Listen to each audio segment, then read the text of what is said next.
Hello दोस्तों, मेरे नए वीडियो में आपका स्वागत है। आज एक फिर मोटिवेशनल स्टोरी के साथ। कहानी एक छोटे से गांव की है जहां रहता था एक युवक महेंद्र सिंह। महेंद्र सिंह का चेहरा हमेशा हंसता हुआ देखा जाता था और उसकी आत्मविश्वास युक्त दृष्टि सभी को प्रेरित करती थी। महेंद्र सिंह ने अपने जीवन का एक महत्वपूर्ण संग्राम शुरू किया था, अपने उद्दीपन और रुचियों का पता लगाने की कोशिश। वह मानता था कि सफलता का मार्ग अचानक आने वाली मुश्किलें प्रदान करता है और वह इस साहपूर्ण अभियान को उत्साह से ग्रहण करता था। महेंद्र सिंह ने अपनी यात्रा में आगे बढ़ते हुए देखा कि कुछ दोस्त और साथी जो पहले उसके साथ थे अपने अपने लक्ष्य की परस्यूट में अलग अलग रास्ते पर चले गए। महेंद्र यद्यप एकांत में था फिर भी अविवादित रहा। अपनी यात्रा के एक शांत क्षण में एक पुराने बुद्धिमान संत मिला जो एक ऊंचे बनाए गए बड़े ओक के पेड़ के नीचे बैठा था।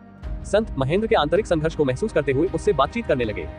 प्रिय महेंद्र, संत ने एक हल्की मुस्कान के साथ कहा, एकांत को आज से मत मानो क्योंकि इसमें तुम्हारी आत्मा के सुरों को सुनने का अवसर है। विश्वास करो, जो रास्ता तुम्हारे लिए चुना गया है वह तुम्हें अच्छे से जानता है।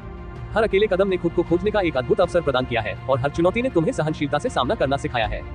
संत के शब्दों से प्रेरित होकर महेंद्र ने नई उत्साह भरी दृष्टि से अपनी यात्रा को जारी रखा।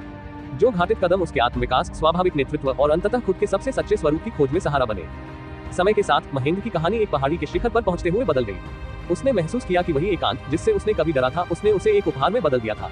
यह उसे अपनी पूर्णता की दिशा में आगे बढ़ने का मौका देने के रूप में साबित हुआ। महेंद्र का एकांतवास में छुपी शक्ति ने उसे अपने इनर सेंसिटिविटी का एहसास कराया और उसे उसके सच्चे स्वभाव के साथ मेल खाने की क्षमता प्रदान की। उसकी पेंटिंग जो उसने अपनी यात्रा के दौरान बनाई उसके भावनाओं को सर्वोत्तम रूप से व्यक्त करती थी। महेंद्र की कहानी गांव में गूंथी जाने वाली कई और कहानियों में से एक बन गई। उसकी यात्रा का संगीत, उसकी आत्मा के संवेदनशील स्वर और उसकी निरंतरता ने लोगों को प्रेरित किया और उन्हें यह बताया कि जीवन का सही मार्ग अक्सर भी भीड़ से दूर ही होता है।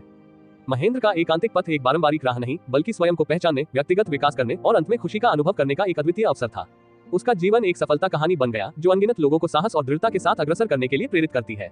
इससे आप कुछ अच्छा सीखे हैं तो हमें कमेंट जरूर करें और अपना दोस्त बना लीजिए। धन्यवाद आप सबका।